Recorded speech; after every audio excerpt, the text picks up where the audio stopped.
modern day masculine man, take one. Ooh,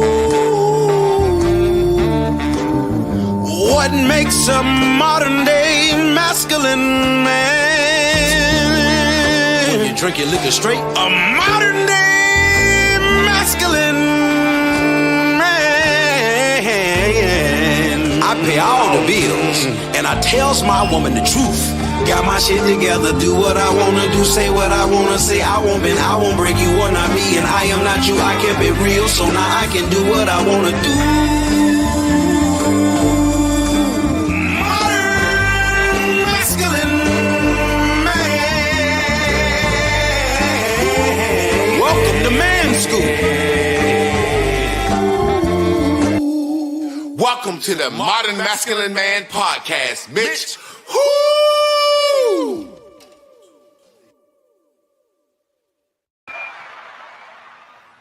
Yeah. What's up, family? Y'all know what time it is. It is Tuesday, and I'm with my guy, Trab Perry. We here, tuned in, tapped in, turned on for another Tough Talk Tuesdays.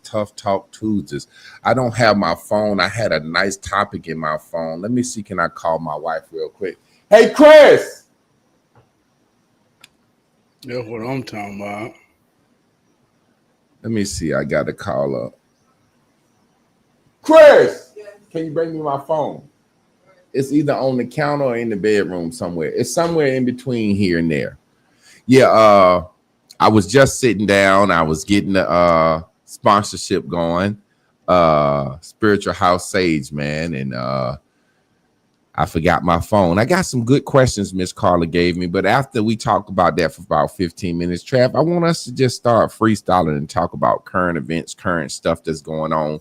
Because it's just a lot of shit going on in the world that I realize, man, to me, feminine mindset has literally just taken over and is permeating its way into men so much that it's really sad. It's really sad for a man to think he deserves something. You know what I'm saying? I'll never forget, before we get started, to kind of caveat into what we're going to talk about. I remember when I first put my sons in football, right? Yeah. And they were fucking garbage. I mean, they were terrible. When I said terrible, stinking up the fucking field. You know what I'm saying? But it was Pop Warner, and they had this rule if every kid had to play 10 plays. So I was like, why do they get to play 10 plays? If they're not good enough, let them work. So they would put my sons in on plays where put the motherfucker out at wide receiver, where we know the kids at that age, if it's a running play bouncing that far, he ain't really got the block. So put him in at wide receiver 10 plays and run the ball all them 10 plays. Or put him in at safety on defense at the end of the game or something, as long as get his 10 plays. And as a volunteer parent, I had the job. My job was standing on the sideline, making sure every kid got 10. Coach, you got to get little Johnny in, coach.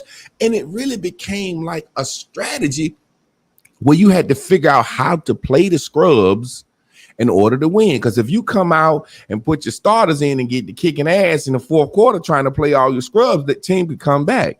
So it became a strategy of how to play the scrubs, right? Yeah. So I'll never forget, at the end of the season, one of my son's best friends, he was the kick-ass running back and linebacker on the team. He was fucking the star of the team, everything. Yeah. So I'll never forget when we went to a banquet, and he was a single mother kid, so he used to be at my house all the time.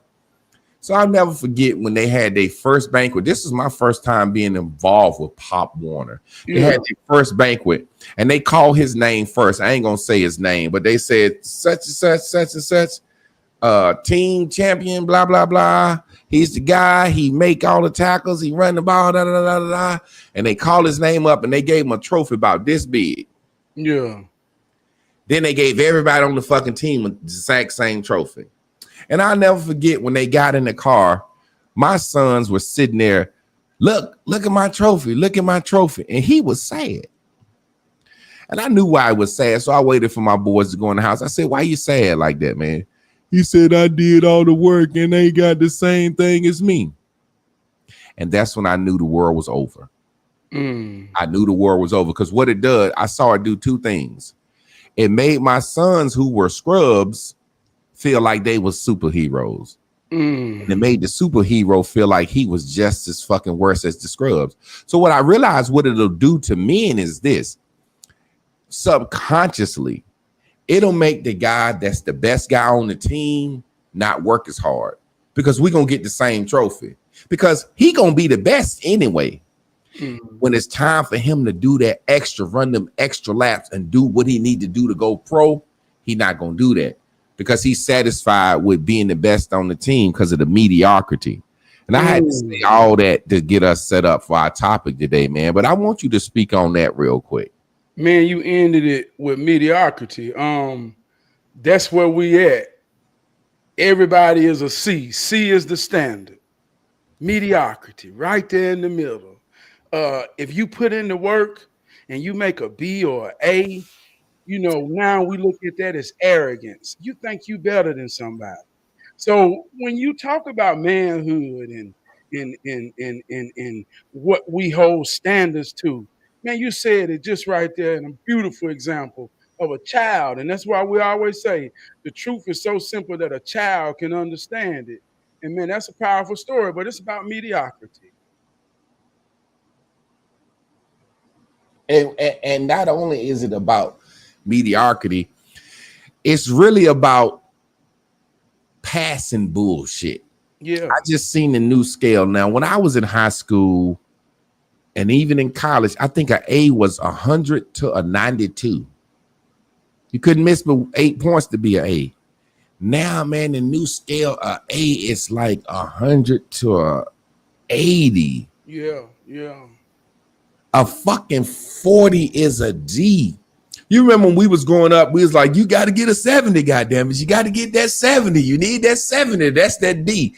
Now imagine if they let a doctor work on you that only passed 70% of his exams. Now keep in mind, I've been to grad school. So in grad school, they don't allow C's. You can't after undergrad, you can't make a C. So when you're getting your master's or getting your PhD, you can't make a C because they like can't be average as a professional. You're a pro. Pro's not average. A C is an average grade. So I remember I had this statistic class in college, and I didn't know this shit when I first hit grad school. First C I ever made in my life. Graduate statistics. Man, that shit was harder than a motherfucker to me. Not only do you got to know how to do math and plug in all these formulas, you got to know when to do it and blah, blah, blah. So that shit was harder than a motherfucker to me. And I mustered out that C. I was like, I got their ass. And my professor sent me an email. You on academic probation. I'm like, for what? She like, that C. I said, hold on now. C is passed. She said, not in grad school. You're trying to get a professional license. We can't let no C student get out this motherfucker. You got to be A, proficient, or B, like super proficient. So what I realized, man, is we want the AB treatment as the DF student. Well, and men are so feminized that we like women. We think everybody should have a good woman or a good husband like women. But go ahead. Like growing up, like my granddad and daddy used to say, you understand who a man is when you get men amongst men. But who changed these standards and who set these standards? You asking me?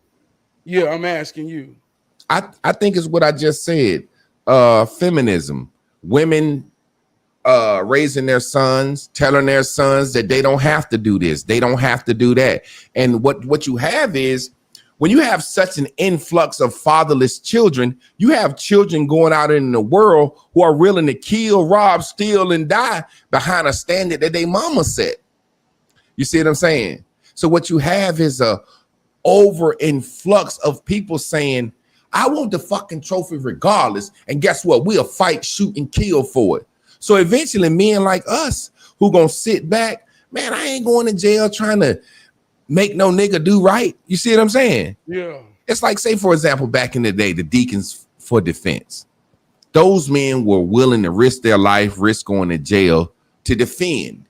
You see what I'm saying? Yeah. Trab, I can only live the standard right now. We at a point right now, motherfuckers will kill us for trying to hold a standard up. You will get shot for asking a young man, hey, young man, first thing you do in the morning is pull your pants up. You mind pulling your pants up? Ain't nobody gonna take you serious. Hey, young old head, what the fuck you talking about? Blah, blah, blah, blah. You see what I'm saying? Yeah.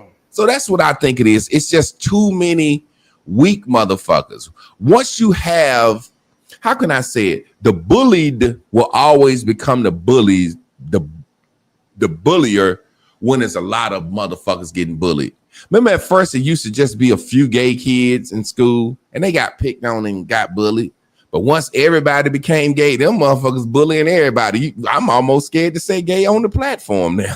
You know what I'm saying? Yeah. So that's what I think happened. Why you asking me that, or what do you think happened? Well, like I say, man, we're in a time of mediocrity, and the standards have fallen with generations. I got a saying, I say, I'm talking real life shit. I ain't talking make believe. And I think the standards have been reduced to make believe. Like you say, on social media, anytime you watching something out of device, it's in the position to make you believe something. But in real life, shit's still the same.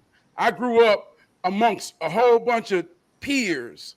When we picked for basketball, if you wasn't the best, you got picked last. And if you got picked last, you wasn't the best. It changed from basketball, football, wrestling, all the way to sitting in a group, being able to join on each other. Everybody knew their position in terms of a social spectrum.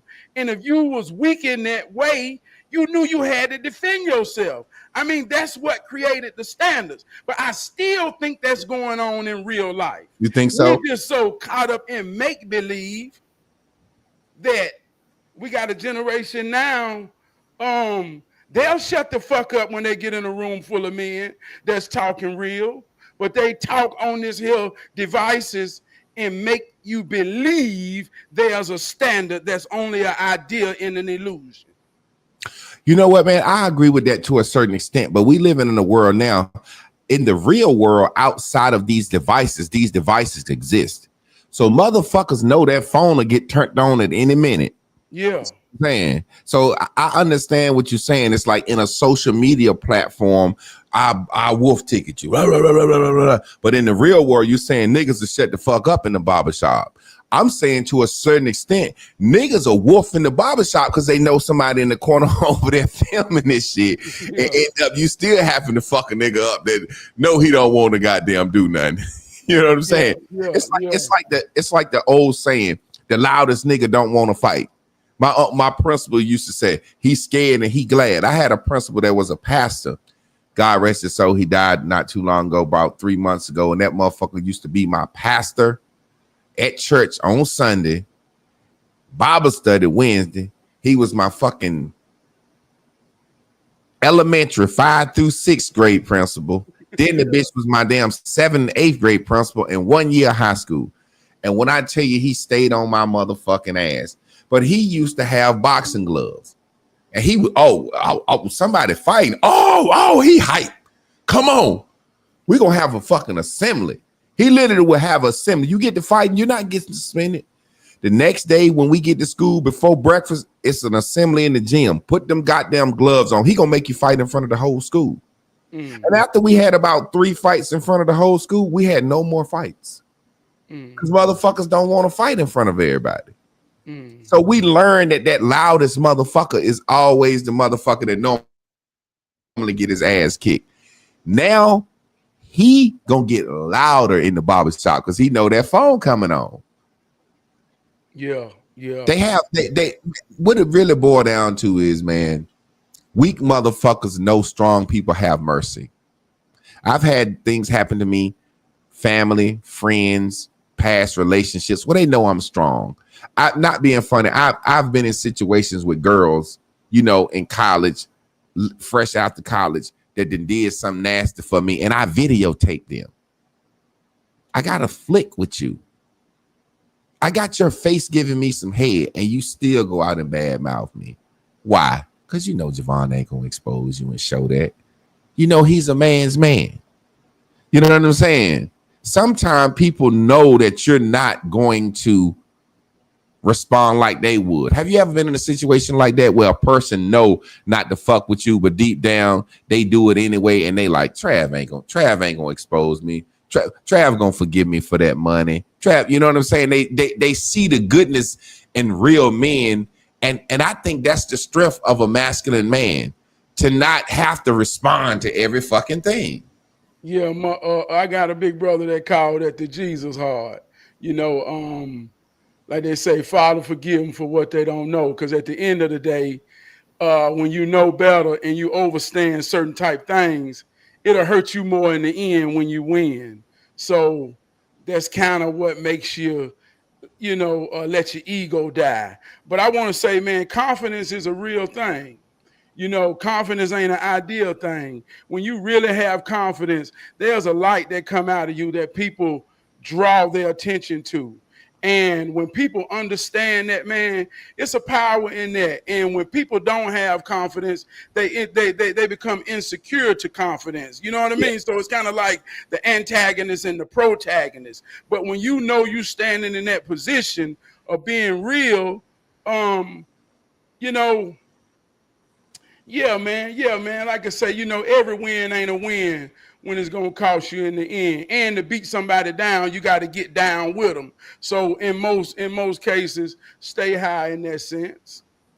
Yeah, man, because I know situations that I promise you this happened to me, and I be so fucking mad at myself every time. If I loan someone some money, right, and if they say they're gonna pay me back this Friday, the day that they don't pay me back, I be wanting to call them so bad, but I never do. And 2 weeks could go by and I never do. I be saying to myself, why do I feel bad about asking somebody for my money back? And it's because I say to myself, well, I know how it feels to not be able to pay somebody back the day that I couldn't pay them back, and I felt bad. But I called them. I humbled myself and I had to call them. Because I'd rather call you and explain and feel humble and beg for mercy than to duck you and you see me as a fucked up person. Yeah. Going back to, like you were saying, man, the standard of manhood, and even in being this power and taking the high road, when you get into the feminism of manhood, I hear people always say this cliche phrase like, well, men are logical, but women get emotional. And they'll say that's what separates men from women.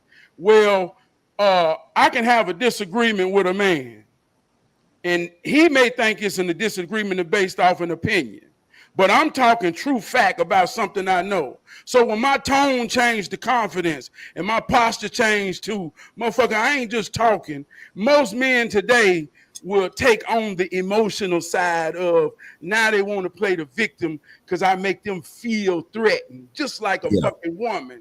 Well, at one point of time, you stand on what you stand on. And if we know we're talking, this is how men talk. You see what I'm saying? So I noticed that a lot. You can't have a real man conversation because they take on woman traits, even when a man really talk in a goddamn tone. Yeah. Why you getting upset, bro? Oh, you mad? Yeah, and they say feminine things. You turn into a victim, and that's mediocrity. That's when you're a C-class man that can't rise to the occasion to show you an A. And being an A means I stand on something, brother. Yeah, and I ain't got to back down from what I believe in. I ain't got to fight you for it, but my emotions flow into my logic. That's what I don't understand, and that's funny that you said that. That's tonight's topic. And we're gonna discuss this because I always like to discuss something because we're teachers. I don't want to get up here and be the fucking Wendy Williams reporting the news. Trab, what you think about the Diddy shit? What you think about this? What you think about that? What you think about this? But we're gonna do some of that because that's relevant. You can't teach without telling stories and relevant examples. Men aren't emotionless, they're emotionally homeless.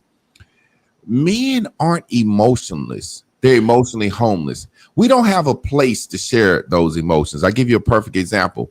When you just said you get passionate about something and you speak in fact and you stand on it, men turn that into, oh, you're getting mad, you're getting angry, blah, blah, blah. They weaponize it against you. Why you got to do all that about something, blah, blah, blah, blah. It's like, okay, so you're back up against the wall and I got you and I'm making a point. And as my logic runs into my emotion, because it takes emotions to bust a move. Logic, you can be logical and think all day. But when it's time to bust a move, it's going to take some emotion.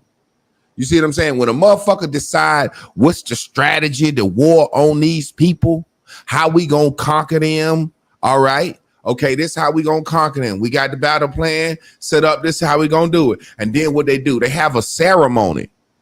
This is for your people. Sparta, put your war faces on. Get hype. They beat drums. They do everything. Motherfucker, get ready for this shit because you might be finna die, motherfucker, but you going into glory. They playing on your emotion. I'm serious, man. Yeah. I mean, think about what you're doing when you was playing football, listening at that Tupac before the game. You are tapping into your emotions. Logically, you know I gotta hit the A gap and goddamn hold this motherfucker up, but goddamn, you need something emotionally to get you going. I've been in situations where I played defensive end and went against a lot of white boy left tackles, and I said my strategy is first play, I'm gonna try to bull rush your goddamn ass. Every time. First play, I'm a bull rush. I got to see how strong you are. Can you take this bull rush? If you can't handle this bull rush the first time, then I'm a one-arm bull you and get some space. Then I can play real chess with you. But there's been nights that I say I'm a bull rush this motherfucker first time. And he catch that bull and pancake my ass. I say, okay. I got to think on this motherfucker. But I be sad than a motherfucker to this motherfucker. So I said, I'm going to try to bull him again. And if he pancake, I said, okay, well, we know that ain't a move for tonight. You see what I'm saying? And now, logically, I've lost something in my pack. Man. I'm not as strong. I don't feel, but I got to tell myself something. This goddamn white boy, don't tell me I can't bull rush him. I'm going to stand outside. I'm going to speed rush his ass to the outside, and then I'm going to bull his ass right at the last minute. So what I'm saying is this emotion that they say that we lack, no, there's not safe places for us. It used to be in the barbershop. Now it's not. Now it's not, because the barbershop has turned to a place where you go in there, it's 4 bitches in there getting their dreads edged up, and there's 3 single mothers in there getting their sons haircut. No, I'm serious. That's why I stopped going to the barbershop. But we aren't emotionally numb. We don't have the safe spaces. And not being able to vent those emotions, it leads to silent suffering. Yeah. Well, let me say this, though, even in that, and that's powerful in the way you're saying it. And I would say that if we are emotionalists to where we don't have somewhere to go, if you can say that in this moment, then the question is more powerful than the answer. Why? I mean, you still got to do some self-reflection. You mean to tell me you can't build one relation that can be genuine in the moment to where, hey, dog, hey, man, hey, look, you can just talk to somebody. So even when you think about how the idea of men not having nobody to talk to, like, what kind of dude is you or person is you if you really ain't got no goddamn body to talk to? Yeah, I think that's powerful. Go ahead. I'm sorry. Even going back to, like, when we talk about emotions or feelings, we all feel through life. We all go through things. It's a spectrum of a man and a woman. It's certain aspects of feelings that we can't empathize with them and they can't empathize with us. But trust and believe they are feelings that need to be expressed. Like you say, man, we all going through the same thing, working to survive and to maintain at the end of the day. Man, people don't realize when they said men deal in logic, emotion. Do you realize when a nigga see your chain and he want to kill you for it, that's his emotions. He not saying, I'm going to take that chain and pawn it and flip that money. Hey man, that chain will be a great investment to steal. He mad because you got it. He's jealous because you got it. God. And he don't. And like, speaking of emotions, I want to throw some emotions out there so people understand this in real life. We ain't talking no make-believe. Happy, sad, jealousy, envy. Just like you gave an example of a chain. When someone sees something or somebody that they admire, it starts off as admiration. That's an emotion. It could be inspiring. But when they see that admiration and then it turned inward and the confidence ain't there to see themselves in the things that they admire, it first turns to jealousy. And then it sets in like death and darkness to realize, man, I ain't no light in me to be the things I really aspire to be. And that's when it becomes envy. And envy turns to hate. So this is a real chain reaction of emotions that we go up and down scales all day. And ain't nobody above none of them. Yeah, sometimes we can have envious moments. A moment ain't but 90 seconds. We can have all these, but we come out of them and go somewhere else. So this ain't no philosophical shit. This real life shit. That somebody will kill you because they don't know how to deal with. Yeah, I want to be confident like him. Yeah, because if they thought they could have it, they would try to go out and get it. I seen a brother get killed on Facebook Live the other day. Sitting in his car talking, dudes just sitting there, and they rolled up on him and killed him for the chain. He like, hey man, you serious, man? Come on, man, pow, pow, pow, pow. You know, and it's like everything you described, that spectrum of emotions. I call it an emotional wheel. It's like a stick. It's like a wheel. You can spin that bitch and it go in cycles, or it's a stick from one end to one end, like you said. And my granddaddy always used to say, jealousy ain't nothing but you hate me because you love me. You know what I'm saying? Yeah. You love who I am, but you hate that you can't be me. So it's a situation where when you really look up as a man, I did a class on emotions. I don't have but two emotions, and I think every emotion falls under one of the two, and everything else is just a degree. Like you said, jealousy, envy, spite. I think there are two emotions, and I didn't write this down. I'm looking at what Miss Carla wrote. Hope and fear. God. That's just the only two emotions there are. Hope and fear. When you see some or hear some, do you believe or hope for it? Or do you fear that you can't have it? Because sadness lands under fear. And then happiness lands under hope. Expectancy lands under hope. Doubt lands under fear. You know what I'm saying? Yeah. It's you motherfucking hopeful or scared. Yeah. And no matter how you cut it. And that's what Floyd said, fight or flight. And I looked at that and I said, well, damn, that's emotion to me. Because what tells you to fight or fight? How you feel about that situation. There are times that I think and I know I can kick a motherfucker ass. But I don't feel like beating this little guy ass. How I feel about that situation. So fight or flight to me is, if I'm going to fight, then I expect to win. There's an expectancy. Fight, I'm going for it. I expect to achieve my goals. I'm going to try the marathon. I expect it. Flight, I'm leaving. Man, I ain't going to sign up for this 4K. I know I ain't going to do this shit.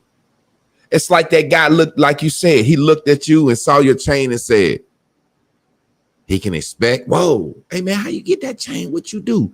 What's your plan? Shit, I'm gonna get me one. One day my time coming. Or he can fear, like you said, look down within himself and know good and goddamn well ain't nothing about him, and he ain't got no drive to do nothing to get no goddamn gold chain. He fear. I'm telling you, man, people think I'm crazy when I say that. Yeah. You know, it's like you say, it's two, and that goes to the power of polarity. Good, evil, happy, sad. And like you say, it all boils down to one side. And even to take it in another deep manner is ego versus consciousness. when you and your ego, sometimes you get triggered based off how somebody approach you or disrespect you or not. Your consciousness says, hey, hold on, Trab. They arguing. Hold on, Trab.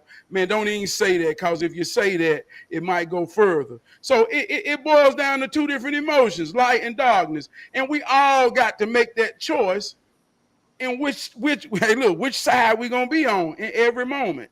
And I think that's practical, man. I don't even think that's deep. As men, we get labeled as emotionally unavailable a lot. You know what I'm saying? And to me, we're emotionally unwelcomed. People say they want to hear what we got to say, but if a man really got to telling you what's going on in his mind, you know what I'm saying? There's certain things I'm not going to tell my wife that's going on in my mind. You know what I'm saying? There's certain things I'm not going to tell this friend what's going on in my mind. There's certain things I'm not going to tell this person. But there's nothing that I don't have somebody that I can fucking talk to about. Yeah. You know what I'm saying? So I'm like, what people do is we burn a lot of bridges. And then I always say we tell on ourselves when we telling on somebody else. You know, I was messing with this guy and he had shit in his drawers and he didn't even know how to bathe. Really? That's the type of nigga you laying up with? Yeah.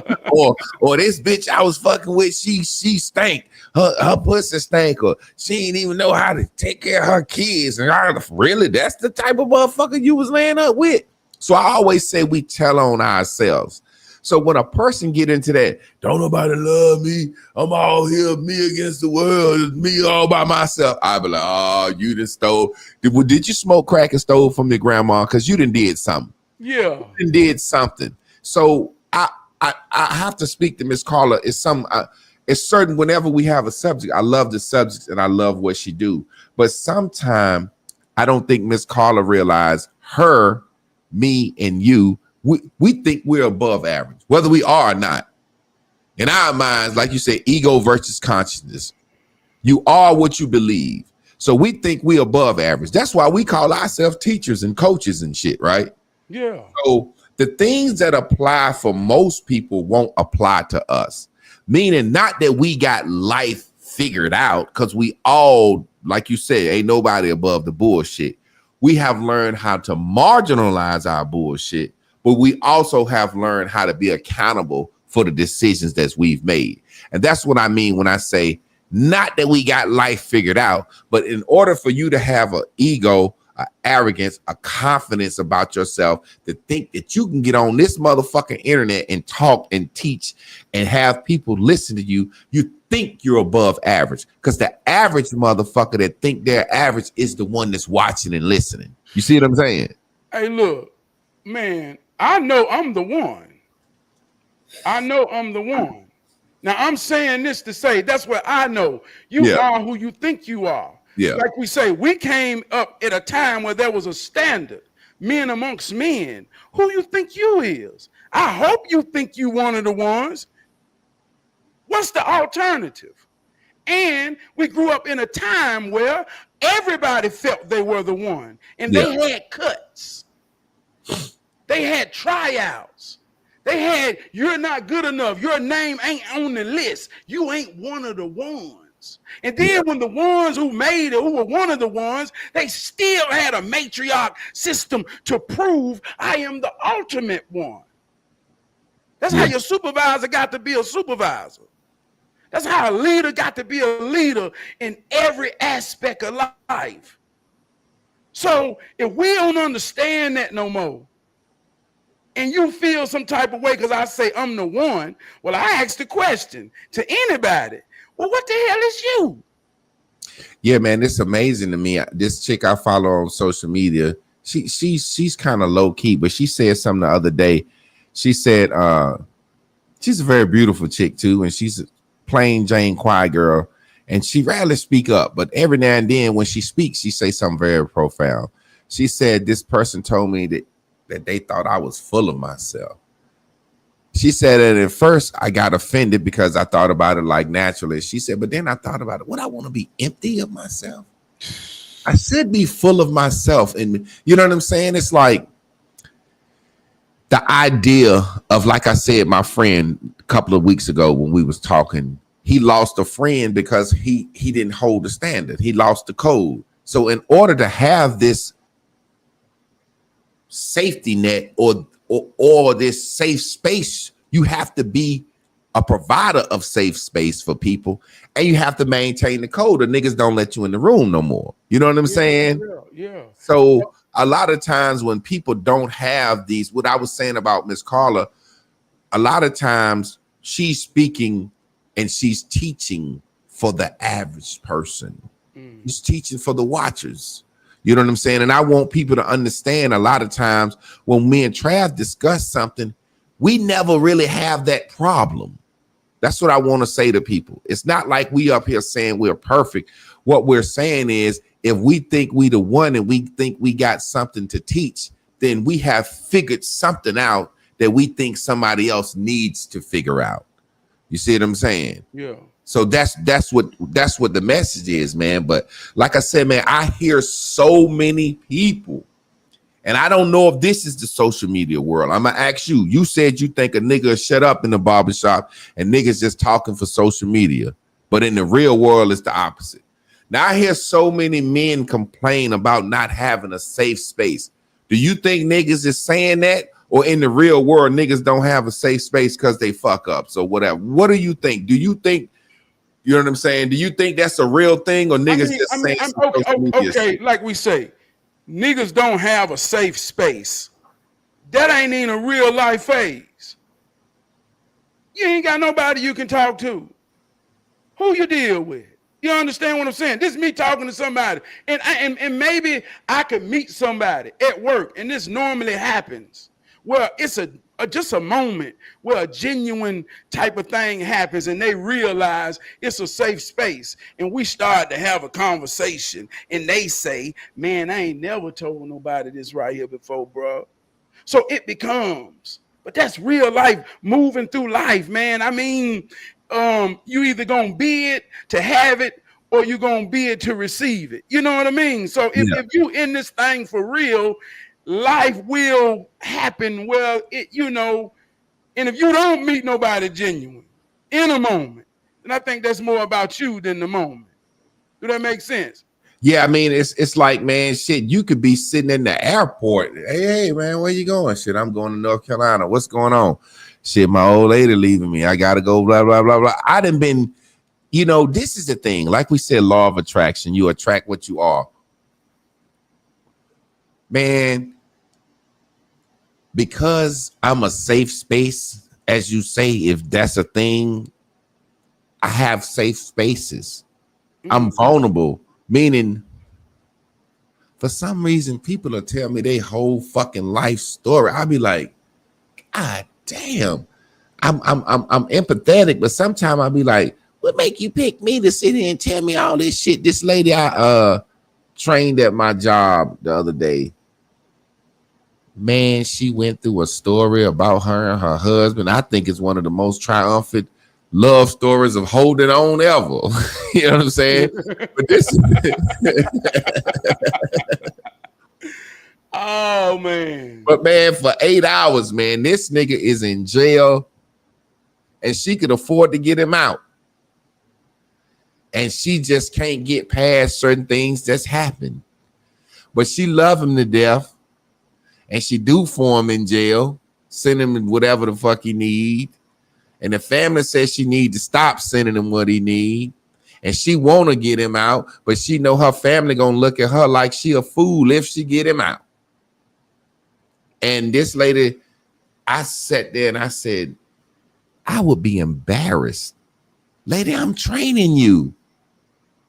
Do you realize I can go to my supervisor and say, man, this lady mentally ain't ready, man. You can't have this lady in here, man. This lady, she's very unprofessional. She done told me a whole goddamn life story. This lady gonna be a problem on this job talking. She if she talk that goddamn much, she gonna, you know what I'm saying? Oh man. But the point I'm making is because I'm that for people, I meet people all the time that I feel like I can talk to. So okay, so let me ask you this. Like I say, in real life shit, we ain't talking make believe. If you understand how it works, you can work it around you, through you, and the people that encounter you. If you don't, it get worked on you, right? So just hearing you practically talk about how it works, and it's only two emotions: happy, sad, good, bad. If you wake up every day and you pick a side, if you feeling with hope to have a pleasant day, then you attract everything pleasant that comes your way to be that in practical real time. And I'm talking about this ain't no deep shit. This, hey, good morning, how you doing? And there it goes. There it is. That's how it works. But when you ain't got that, good morning. I ain't got time for that. God damn, that's why you ain't got no safe place. Cause like you said, cause you ain't the safe place. I used to go to work as a school teacher, and literally they would be mad at how happy I come to work. They would literally be like, here come Mr. Happy. Here come Mr. Jolly. Lord have mercy. He must be on his happy weed. Da da da da da da da da da da da da da da. You mad because I come in here happy about impacting these students? Because the first thing I do when I get to school, when I walk in, the kids gonna come get me and walk me straight to the cafeteria because somebody want to battle rap me. That's all they hear. Oh, well, Mr. Clark. And I tell them the same speech. I'm old enough to hit your mama now. I'm going to put it in the rap. If I'm telling you now, I'm going to talk about your mama, your family, everything. I'm going to talk about them dirty shoes you got on. I'm telling you now, your t-shirt, your neck kind of hanging. So I be funny as we talking. So some of them be like, nah, ain't no need. Ain't no need. And then after I tell them that, I tell them, now you want to go first, because if you don't go first, when I go, they're not gonna let you go. Yeah. Because I'm gonna dish you so strong that they not gonna let you go. They're not gonna want to hear what you say. And I would psychologically beat a lot of them like that. I wouldn't even have to rap, because I'm like, and what'll happen is if I rap and I diss them real good because I done said they ain't gonna let you go, the kids would be like, nah, you don't even get to go. You don't even get to go. So I done psychologically won. But the point I'm making is, here come Mr. Clark getting the kids riled up in the morning. That's what they say. I get the kids riled up. You know what I'm saying? So people will look at you and be upset with how happy you is, but then be upset because everybody love you and come to you. Motherfucker, that's the reason that people fuck with me like they do. Because I'm happy. I'm welcoming. You ever got up in the morning, man, and said this shit right here? You know about the law of attraction. I ain't gonna get into it too much. Get into it, man. Talk your shit. Like you said, you ever got up and you running late? You said, God damn, I'm running late. I know it's gonna be a motherfucking school bus in front of me, and it be a school bus in front of you. Or you said some shit like, man, I hope it ain't no old motherfucker in front of me with they signal light on, and it be. And them motherfuckers turn everywhere you got to turn, but they signal light is pointing a different direction. Or it may be a situation where, for me specifically, I got a train. Since you told me to talk about it, I got a real train. I got a whole train. Like when I was a kid, my grandfather bought me a train set, my great grandfather, and we lived in a 4-generational house. And so I slept in the bed with him as a little boy. And where we lived at, there was this train that would come through on time every morning. And when a train, if you live close enough to the train, you can feel the ground shake. You see what I'm saying? And that ground, it was something that woke me up, and it felt so peaceful. And then my grandfather gave me a train set. So check this out. There's this train in Durham. If I go that direction, the fucking arm is going to drop. I don't give a fuck. I used to take my sons to school. Arm drop. Picking them up. Arm drop. Summer, football practice. Anytime this arm drops of this train on me. And I used to be so fucking mad. And I said, every time I go, and then some hit me one day. He said, you know, that's your grandfather. That's your grandfather looking out for you. That's that train. That train is telling you You are exactly where you supposed to be Come in on with life it. right now. Every time you come this way, there's this train. So when I was teaching my Bears and Bubbles class, I would go out and be like, all right, y'all. Now, y'all know today I'm just going to see is this fucking train. Ding, ding, ding, ding, ding. I would go live. Hey, y'all, I'm middle of the day just for my class. I'm just going to see. I'm going that way. Ding, ding, ding, ding, ding, ding. The goddamn arm drop, right? So I used to be so frustrated. And then once I realized this is my train, this is synchronicity. How the fuck? There have been times I have been coming up the street and see that bitch warming up. I'd be like, okay, all right, I'm gonna make this bitch. It ain't moving. Niggas, the conductor out there bitch smoking a cigarette. I'm watching this shit as I'm coming up the street in traffic. He dropped the cigarette. Walk up on the fucking train. I'm watching. Hit a button. As soon as I get to the light where it's time for me to go across, bing, bing, bing. I said to myself, I started crying. I said, that's my grandfather. That's what I associated with at first. That's my grandfather.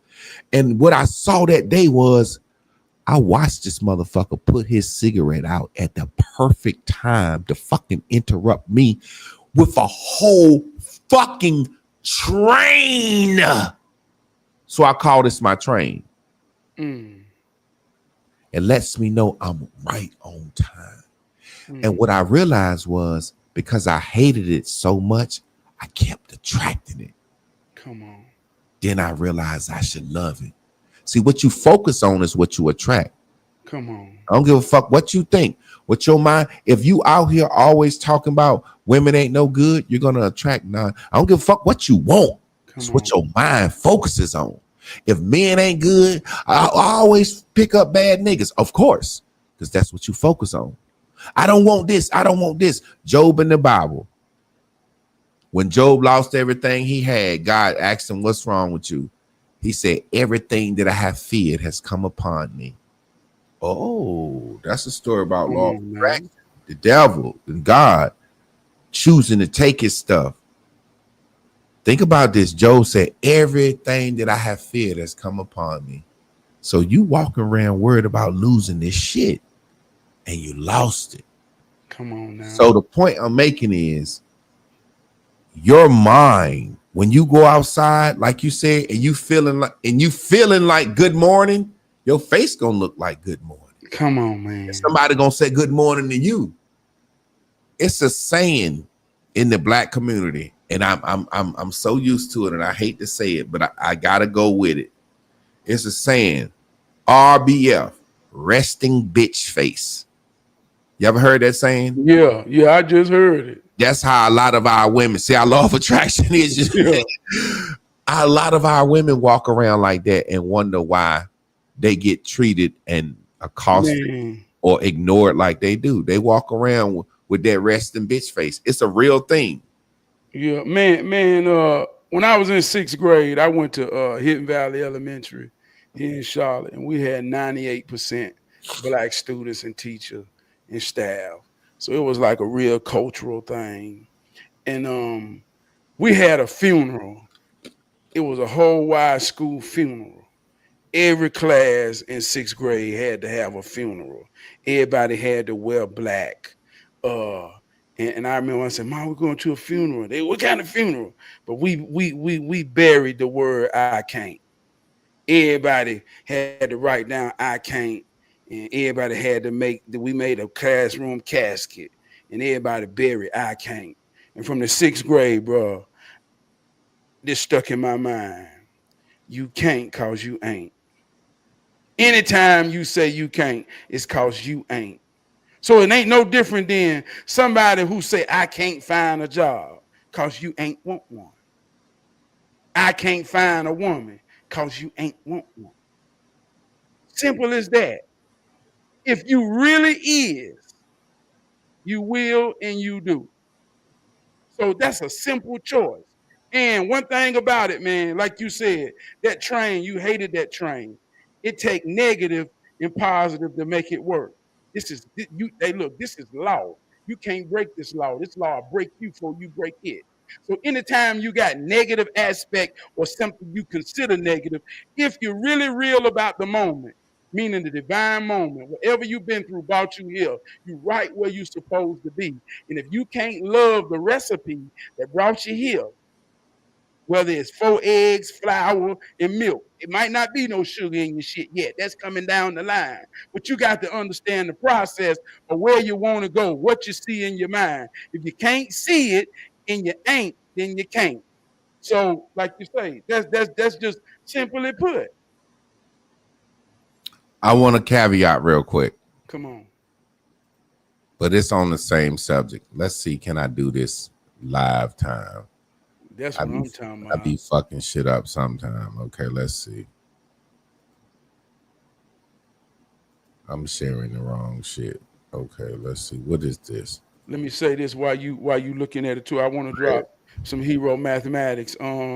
85, 10, and 5. 85% of the people looking for 15% of the people say come here. Out of the 15, 10 will only say come here for their own purpose or gain with no real compassion or empathy for what they're calling you for. 5% is somewhat known to poor righteous teachers, right? They really got a concern in their soul, like we say to Jesus heart. They really want to help. Now, some people can egotistically say, I'm always the 15, but we all in the cipher. You can become the 85 when you don't know how to put up a screen, though. And here comes somebody got what you need and can do what you can't. So you always got to know your position and realize you ain't never above the bullshit. So when you are standing in the 15, when I talk about truth, understanding the God, love, and life for my people to understand family structure and values, I come as a raw motherfucking 5. And I'm real enough to know when I'm an 85, and I need my people. Shout out to the brother Alex X over there on X. High value speech you gave was the truth. Right now, this program allows me to say we got 68 people viewing and 50 of them are from my X. So I'm gonna have to start going live on my X and doing more on my X. You know what I'm saying? Shout out to that brother over there on X. I wanted to share some. I'm gonna just play the audio.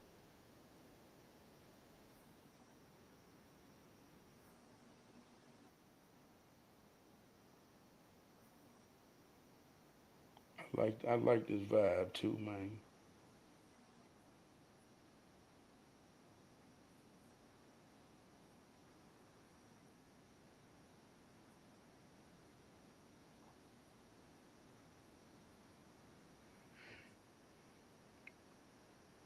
Yo, you playing it, Javon? You hear me? Yeah, are you playing it now? Yeah. Oh, what's it playing? No. I couldn't hear it. I thought you were setting it up. I don't know if they can hear that out there, but I thought it was playing. Let's see. Well, I ain't gonna try to do it and fuck my stream up because I'm trying to do some. Let me see. I want to play this shit though. I'm trying to do some. See that go that fear or that expectancy or that hope right there. You see what I mean? Yeah. What it's about? Well, I just said I ain't gonna fuck my stream up, meaning I'm figuring I'm gonna fuck up. Yeah, no, I'm saying what you gonna play? What is about? What Paul Pierce, NBA basketball player, telling men to get them a 5 or a 6 instead of a 10. Basically saying that he's learned over time that certain women ain't gonna listen and certain women gonna go dig, and you need somebody that really got your back.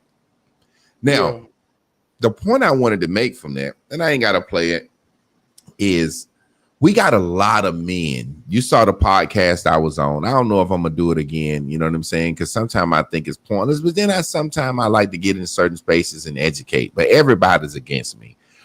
Same way we figure everybody should get that fucking trophy, like I was saying my sons got. We living in a world where every man think he's supposed to have a top quality, high echelon woman. And this is Paul Pierce, former NBA basketball star, 6'7" guy, been the man since he was high school, played college ball, played NBA ball from Compton, you know what I'm saying, millionaire that lived his life and said, stop chasing these baddies. You know what I'm saying? He tell now who more above average than this guy that could say who has reached his dreams more than this guy? And he said, yo, stop chasing these baddies. And we got men out here that's working men thinking they high value men because they make $100,000 a year, thinking that they deserve something that somebody else don't got. And let me set this up so you can see what I'm saying. I was joking with my wife. Do you remember the Valentine's cards when we were kids? You from North Carolina. You remember they used to have 30, 31 cards for your kids in class. Yeah. And then it was like this one big card with a heart, big heart, or a little lollipop attached to it. And you give that to your favorite person, right? Yeah. All right. Let me take you back. Now think about this. When you got your cards, it was 30 some cards. You actually gave everybody in the class a card, right? Including the boys, right? Yeah. Because they wanted everybody to feel good, right? Yeah. So I would give out cards and John, Keisha, everybody get a card. But that big card that you liked that girl, Linda, you gave her that big boy card. Yeah. Got a little lollipop on it, right? That's how they made the kit, right? Yeah. They made the kit saying, this motherfucker special. Yeah. You just get a little card, right? Now, what I'm saying is, remember I said 7th grade self? This shit start early on. I used to get 4 or 5 big cards. The girls have always liked certain guys, whether it's for handsomeness, confidence, whatever. He was smart, whatever. I'm saying, if you wasn't a guy that got the cards early, what make you think you changed in life? That man, a millionaire, just said, hey, man, these women will fuck you over no matter how much money you got. This money shit don't make shit happen. Get you a 5 or a 6. Now, this is the thing. On a scale of 1 to 10, people think 5 or 6 is so bad. You see what I'm saying? The fact of the matter is, when I look at my wife, you know, naturally, I think my wife a 10. I thought she was beautiful. Why would I even got with her? But then you got the standards of the world. But I don't let that affect me and who I choose. You see what I'm saying? But when you're picking something based on aesthetics, you're gonna get fucked over every time. Yeah. And a lot of people don't realize that a trophy is exactly what a trophy is. It's pretty, but it sits there and don't do a motherfucking thing. What do you feel about, because you're a married man and obviously you had to pick a woman, and I could tell with your confidence and who you are, you can't have no weak woman. You know what I'm saying? It's impossible for you to have a weak woman. What do you think about this era of men thinking I'm high value, I should have a better woman than the average man? Well, like I say, man, I think that's social media shit once again, and that's make believe. When we talking real life shit, she a dime, cause she mine. Fuck you talking about? Beauty is in the eyes of the beholder. Confidence is key. If she is, I damn sure agree. You understand what I'm saying, man? So the whole conversation about a 5 or a 10 or that's so subjective to. I'm gonna tell you like this. I grew up watching cool guys in the hood have a 1980 with rally ties that made you feel like, man, you can't find no car like that. Everybody can go buy a Benz, but man, that's the coolest dude in the hood because he got something rare, and we ain't even realize it was old. We just knew it was rare. So it's subjective according to who you are. Yeah. You understand what I'm saying, man? He got a dime. Nigga, yours ain't finer than mine, motherfucker. What the fuck you talking about? Yeah. It just amazes me that we think that we can circumvent nature. You know what I'm saying? Women like men that other women like. Women like confident men, whether you short, tall, fat, light, or dark. Women like confident men. Women like men that other women like. What makes us think that we can do something? It's funny because to me, it seems like when you say you're going to get your bag up and get your weight up in order to get in a better circle for women, this is what's crazy to me. I'm going to get my bag up. I'm going to get my weight up so I can get in the room with some upper echelon women. But if you want in the room with them, they're not going to like you. They're not going to like you. You're really saying, I'm finna get victimized. I'm finna get victimized. I don't. Go ahead. I'm sorry. My bad. I look, man, I just want to ask you this question, just for real. And there's some real manhood shit. I want to have a real manhood conversation. Do you know the difference between a carburetor and a fuel injector? Yeah. What's the difference? Carburetor is on an old car, and it pushes the gas to the spark plug, and a fuel injector is a computer system on a new car that pushes the gas to the spark plug. Okay, so the difference is one is mechanical, one is electronic, but the point of them both is pushing gas to the spark plug where the pistons create the power, right? Yeah. So imagine this right here. Two men at the racetrack. They argue. Which one is better? A carburetor or a fuel injector? But they got to understand in that it's about air and it's about fuel and it's about getting in there to make that fire. And they talking shit. But they can test their theory. Line up, put some money on it. I'll show you what this carburetor do, right? Now you got another man. He done bought a car, but he don't understand how it works. He don't know what's the difference or what's the goddamn purpose. And he ain't gonna win. Because everybody who on the line know it enough to understand how to fine-tune it. See, the old man with the carburetor, he got a screwdriver, and he can feel it in his soul when he turn and feel that goddamn idle. See, this how men talk. This how men understand. The new boy got his laptop, and he working numbers. See, when you get men in this room who don't know what a carburetor is and a fuel injector, and he ain't never put nothing on the line and made her get down that goddamn track, he ain't got the right to talk. So when we talking about relationships, women, and beauty, see, a car been a car since the beginning of the creation of a car. A woman been a woman. They work a certain type of way. And if you was in the 6th grade, the 5th grade, the 7th grade, if you knew how to attract them and knew how to make them goddamn want to be in the track, that's a power. And just because you 40 and you ain't never in your goddamn life had this, you can't buy it. You can't fake it. You can't make it. You can't find one because you ain't one. And we got to let this shit be known and stop letting lame motherfuckers represent manhood. In relationships between black men and black women, they thriving right now today. Babies made from men and women having sex.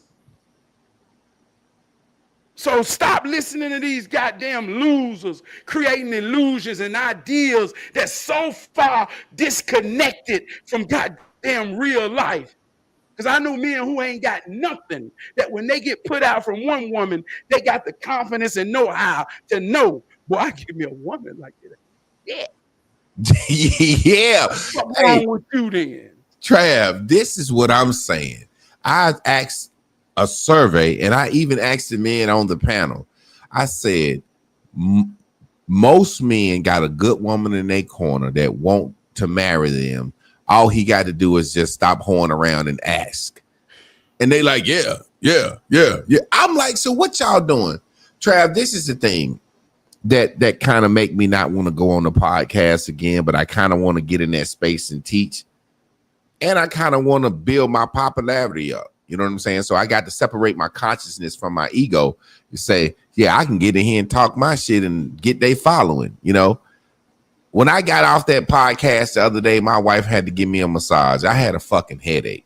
Yeah. I can see why. Exactly. My wife said, come on in here and let me give you a massage. I know you got a headache. I said, yes, I do. I realize black men, we gonna prey on black women no matter what we do. You see what I'm saying? Yeah. Preying on a woman's delusion and need for attention. So they get these women on these podcasts and go back and forth with these women. And if they say something that they stump the women, then they go, yay! And they have all these little cut-ups and shit and sound effects. Yeah, I told you, bitch. Yeah.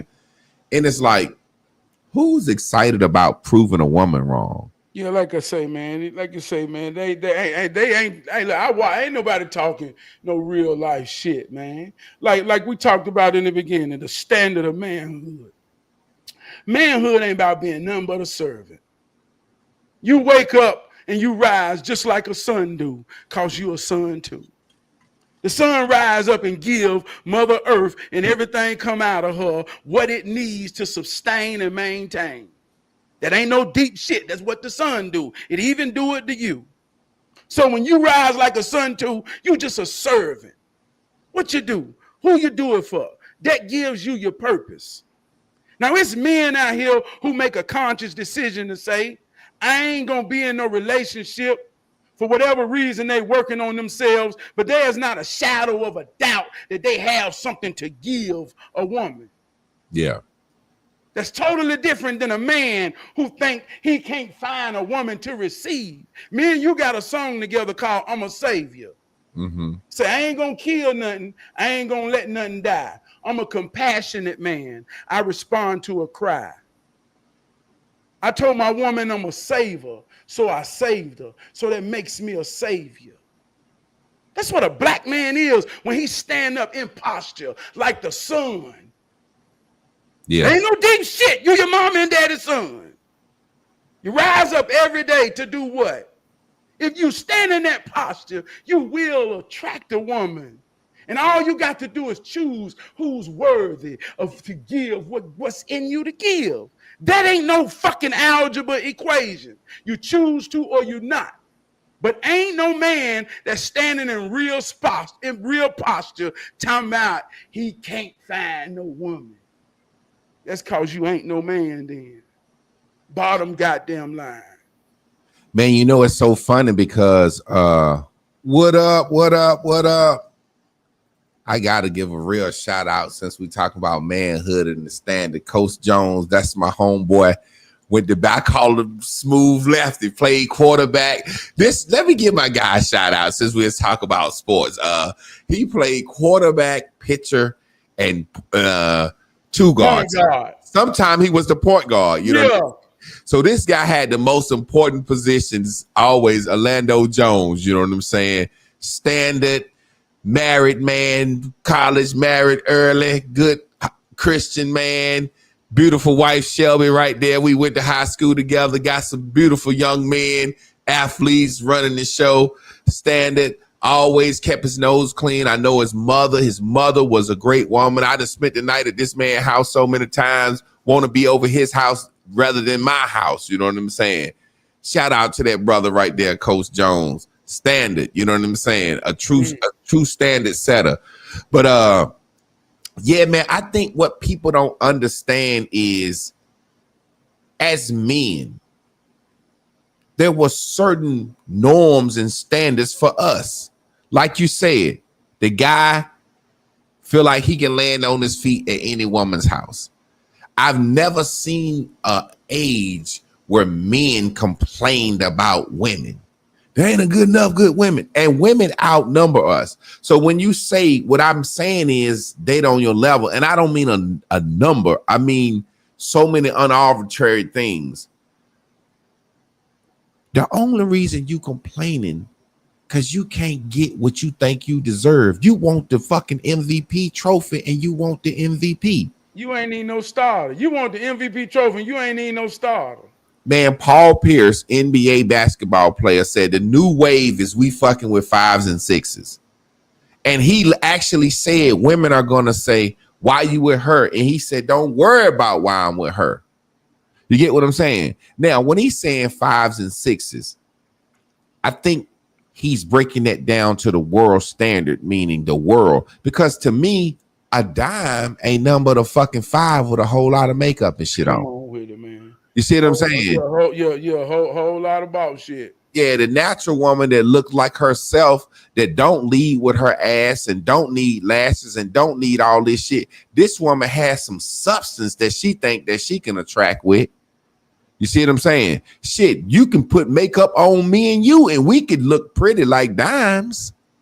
Oh. That shit is just. I'm saying that they make men look like dimes every day, man. That's what I'm saying. They do that shit. It's men that can sit right here. I got caught up in a fucking YouTube one day of this man saying, I'm finna transform. And I'm sitting here saying, I don't know what got me. Maybe I was in my gay spirit that night, but I don't know what the fuck came over me. This man had a beard saying, I'm finna transform. And he shaved his beard. I said, let me see what the fuck this nigga doing. He shaved his beard. That motherfucker got to paint his face. That shit was looking like a goddamn some Bob, what's my goddamn guy name? Some Bob Clark shit. They gotta be painted. There's a little tree right here. This I'm gonna put a little eyelash and I'm gonna shake the nose. Hey man, before I'm looking at this shit, man, like 3 hours straight. After 3 hours, this motherfucker looked just like a woman. Yeah. So what I'm saying, anybody can transform. But the point I'm making is Paul Pierce is saying, hey man, everybody don't deserve a baddie, and these baddies that think they baddies ain't no damn good anyway. So what you saying is you want to get your weight up and get your money up to get you a woman that ain't no damn good. Everybody know. Watch this, Trav. Watch this. This I got a cousin that's like this, and I hope he ain't watching, but I ain't gonna say his name. Everybody know that the girl that's a dime, so-called, when we in school, we had a girl in my high school, and OJ watching now, senior superlatives, most likely to marry a celebrity. We knew this girl was fine enough in 6th, 7th, 8th, 9th, 10th grade that she was gonna marry a rich fucking celebrity, and she did. Yeah. Hey man, I'm gonna tell you this one time. It used to be a Wendy's up the street.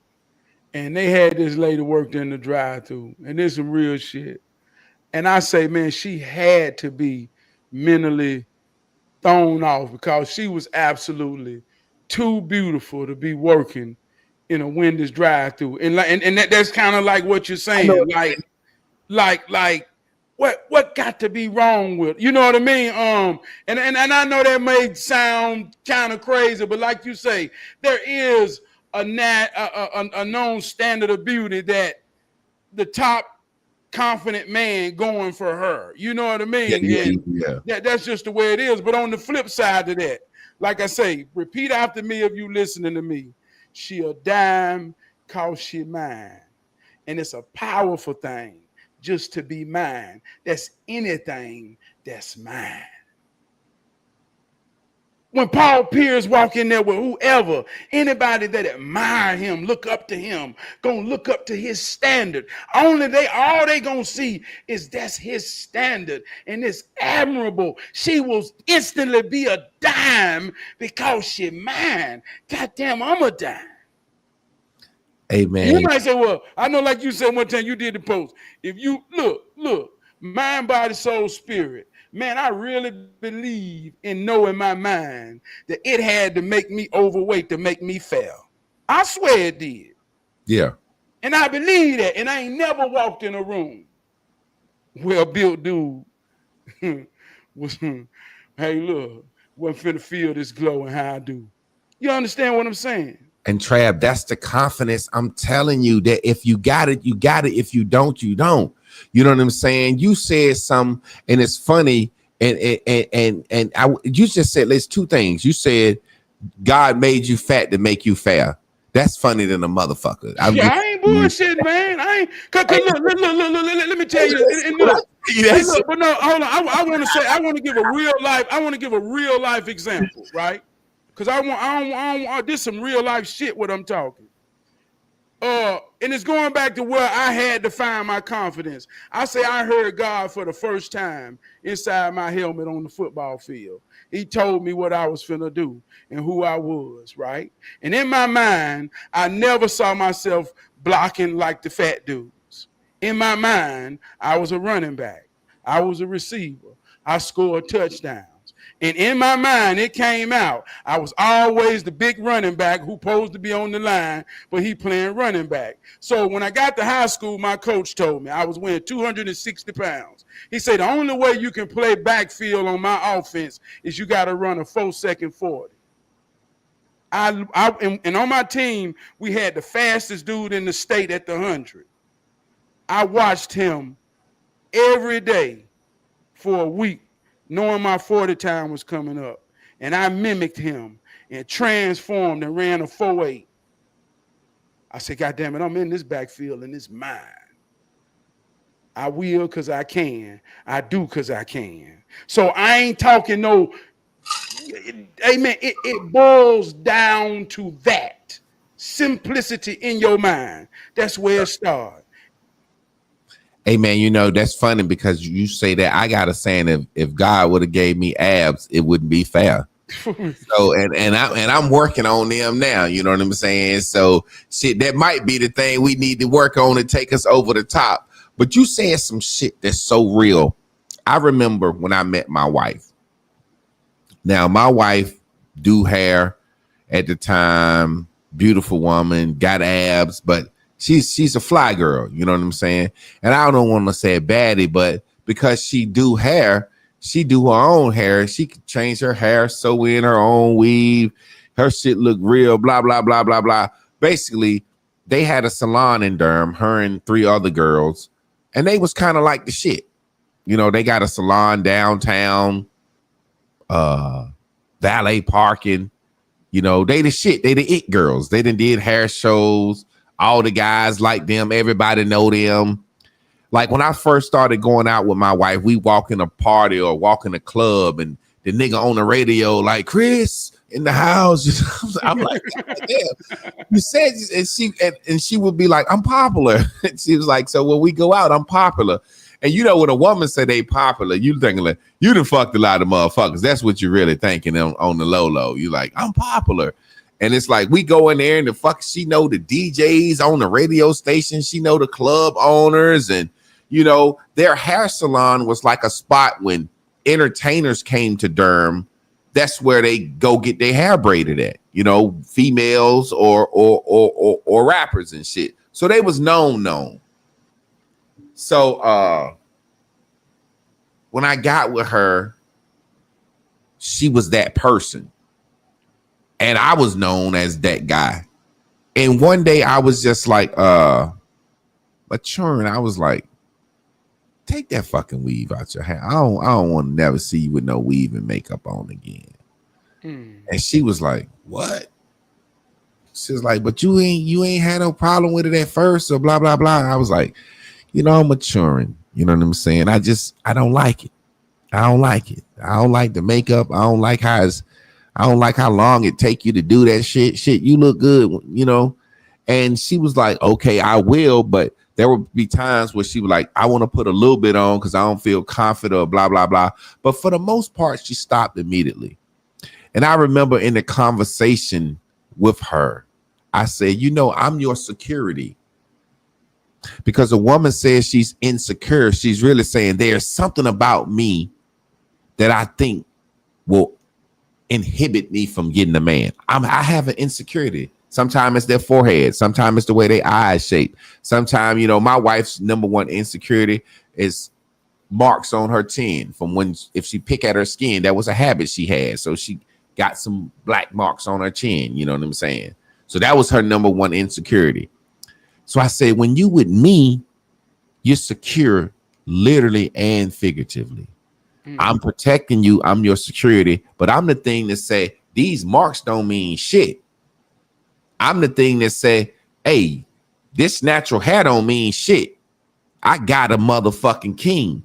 So when you said that shit about Paul Pierce, this is what I don't think men don't understand. And that's because everybody got a trophy, Trav.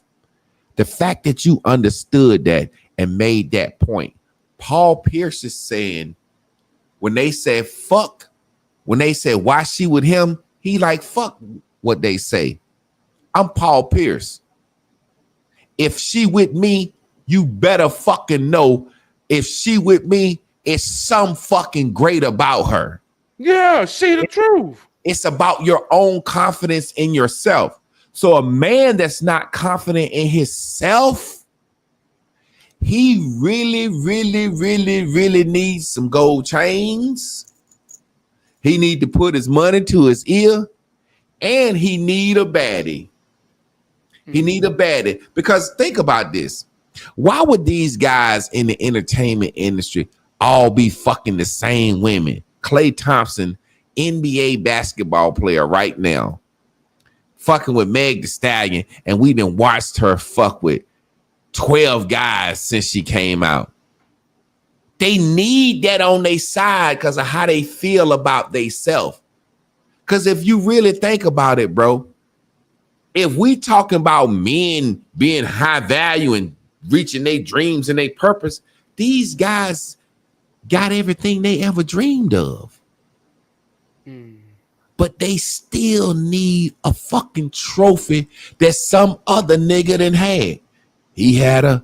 If he could get her, I can get her. If Moneybag Yo can get her, that make me feel like I'm something because I can get her. So it's like you really measuring another man. When all these beautiful women out here in the world that ain't known for being ran through, that you can go get, you want to get somebody you know been ran through. Come on, man. Because she a trophy to the world. Come on, man. That shit crazy to me, man. Come on, man. And it boils back down to being sincere, genuine, and real in the moment. And the most powerful thing you can pay is attention. And you pay attention to what and who you care for. And those are the things that's deeper than the eye can see. So you can take Paul Pierce, hell, you can take Jay-Z, you can take anybody. If you're going to compare yourself to the things you can see, there's only certain elements that a man can have: a woman, a crib, security, a means of traveling. If it's mine, then it's right on time. Fuck, I'm comparing mine to. When can't nobody see me and mine. It's divine right now in my home with my family. Who am I comparing my moment to? So if you ain't got a moment, then you all comparison. And that's when I say you go into the fake world. You go into the make-believe. I got to make you believe any goddamn thing when I ain't got nothing real to show. You see how that worked, though, dog? Yeah, of course. I mean, and it's simple. And I would even say this, man, like you talk about baddies and shit like this, all those accessories. Go to the grocery store on a Saturday or a Sunday morning when you see mothers who get up in their natural selves and go out and do something that's necessary. When there's no effort to look like a woman. They just being a woman, doing what a woman do. That's some of the most beautiful things in nature you will ever see. And I ain't talking about sexually attractive. I'm talking about just the whole woman nature. I know what you mean. I know what you mean. Like, go see it in real fucking life. If you want to see what a beautiful woman look like, go to a grocery store where a woman is there on purpose, in most cases, to feed her children. That's where you see a woman at. But you see all type of other shit when you go and looking. Yeah, man, goddamn. Now this shit real to me though, Javon, man. I hate this. Man, you look. You think about this. No real life, man. You saying what? Real life. You're saying what women say all the time, man. Why when I get up and just go out and just handle my regular business, men all in my face, but when I get dolled up, don't nobody want to talk to me because you look like a woman.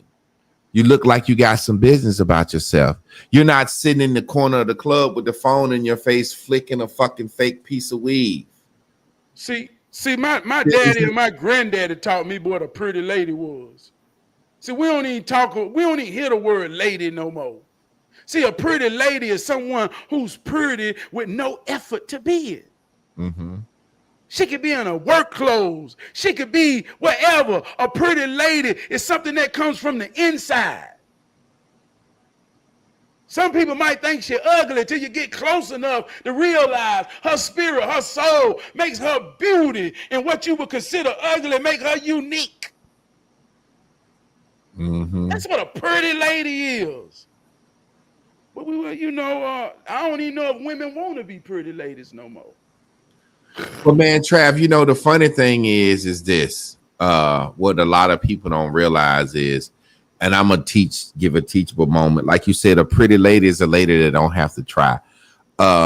Makeup was created for prostitutes. That's what people don't realize. I'm being honest. It has a spirit attached to it. That's why your grandma told you don't make it, wear it, because she heard the slave masters tell his daughter don't wear it when it first came over here. So this is the thing. They wear mascara. Mascara, what it does is it makes your pupils look blacker. Your eyes look blacker. Because when a woman is horny, she's pupils is dilating. Blush on her cheeks and red lipstick. When a woman is horny, her lips swell and her cheeks swell, and they become more reddish. So this shit was designed for a woman to put on, so when you see her, what does it look like? She looks alluring from the side.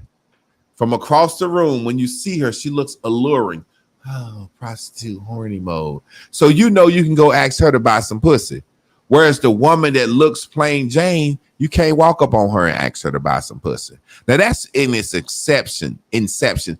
Now think about it when you walk around today. Like you said, when you see that woman without all that shit on in her element, she's doing real woman shit. But when you see that woman that said, let me get made up and dolled up, she's not doing real woman shit when she has that shit on.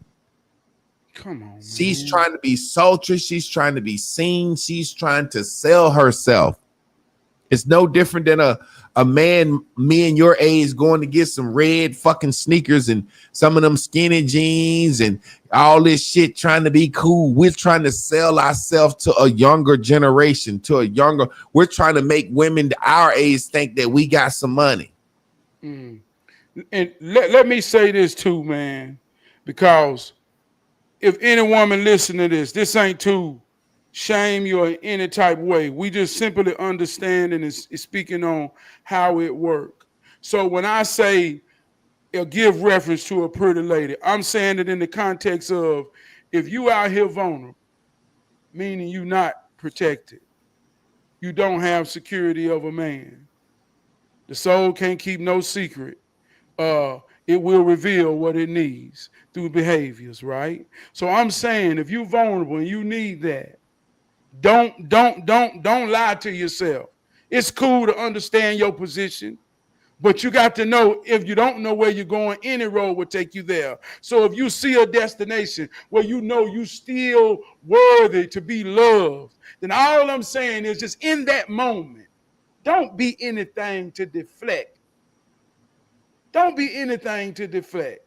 You never know who's divine to be in your path in a gesture of just being respectful to say, hey, let me hold the door. You never know. But all of these things work in attracting or unattracting. Like they say, get out your fucking feelings. These men talking logical to really help you understand how it works. Man, you just said something in that moment. I tell women all the time, it's about moments, first impression. Most men, when I saw Chris, the first time I laid my eyes on her, I was like, yo, I'm gonna marry that chick. Most men know when they first see a woman if they want her. And when a man decides he want a woman, like you always say, a man is whatever, only as strong as his reason or whatever, the biggest his reason. once a man decide he want a woman and he pursue her, he don't care. She could have had a kid. She could have had a bad credit. She could have had a diss in her past. She could have come from a bad family. She could be a fucking different religion than him. If he want that woman, that's who he want. You see what I'm saying? So the point I'm making is, you ask most married men and you ask most married women, how soon before this man told you he was gonna wife you, it'd be like, oh, he told me first time, second day, third day. So how you present, it's the biggest fucking thing on this fucking earth, man. I don't understand.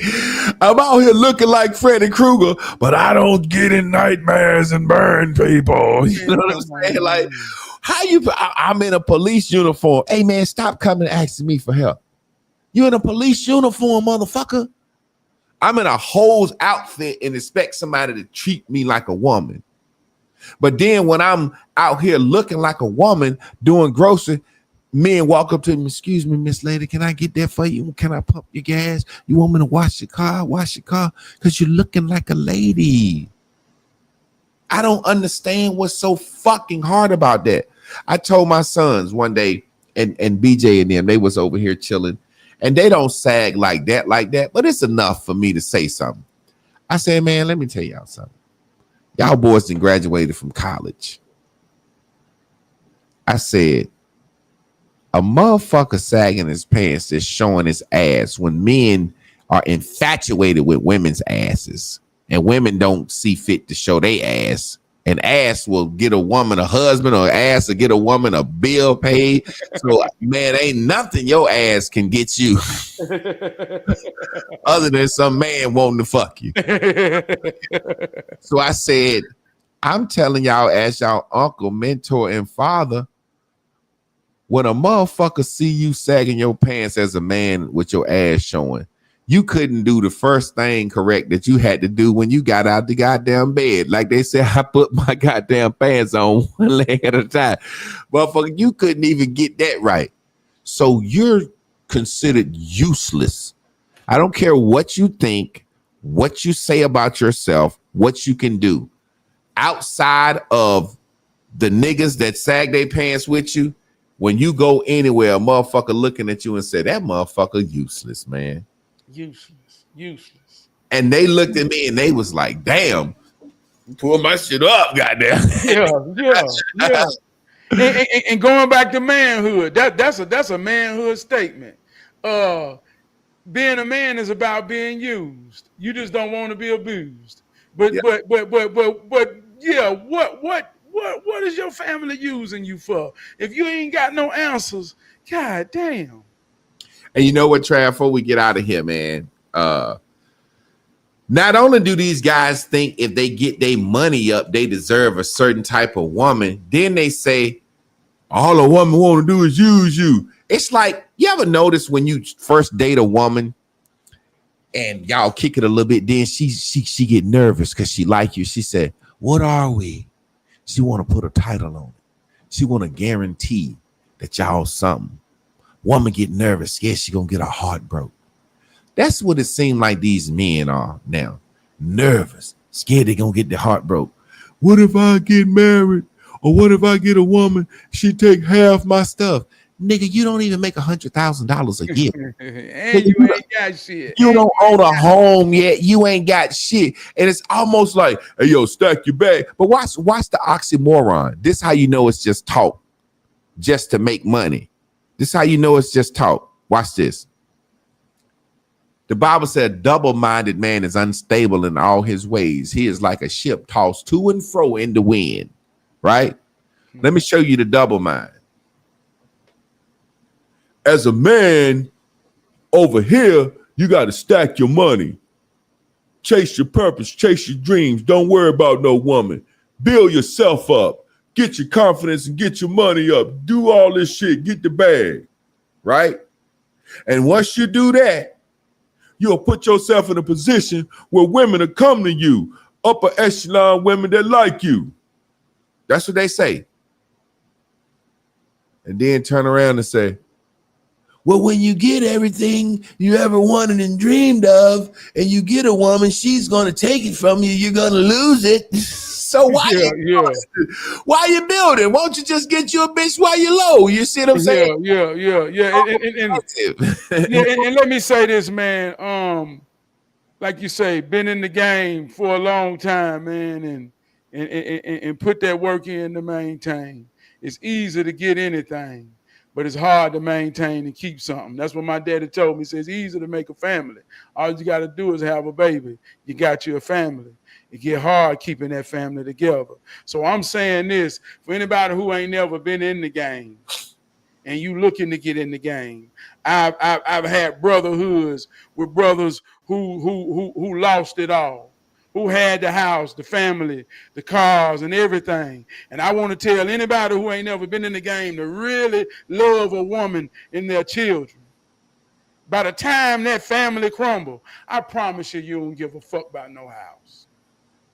I promise you won't give a fuck about no house and no cars by the time you have a family and you lose that. So if you going in thinking about some material shit, then that's only the perspective of a loser or somebody who been on the sideline the whole goddamn time. Well, there it is right there. You can't get no clearer than that. You worried about losing some material shit because you ain't had nothing that was immaterial that's real. Y'all, we gonna get out of here, man. Y'all already know. Stay tuned in, tapped in, turned on. Me and my wife Monday. Me and Trab Tuesday, Tough Talk Tuesday. Me and Carla, Nicole Wednesdays. You know what I'm saying? Ranting and raving. I'm about to start coming on here Thursdays and just talking in general. I wanted to call it the terrible truth Thursdays. Goddamn it, we're gonna be talking about the terrible truth, some shit that's going on out here in life. That's just some truths that we as black people need to touch, and just in general. So y'all already know we're gonna get out of here. Trav, I was looking for the song Savior. I found it in my email, but it was a WAV file. My phone wouldn't pull it up. I guess it's saying that it's I was gonna surprise you with that goddamn I ain't gonna kill nothing. I put a mean verse on that motherfucker too, Trav. Yeah, you did. You spit on that motherfucker now. I wish you had that motherfucker, you know what I'm saying?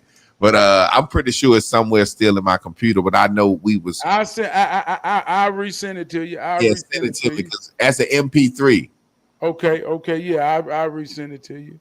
All right, my guy, man. You be good, bro. Hold it down. And look, don't burn all your bridges so you'll be with nigga out here complaining you ain't got nobody to talk to.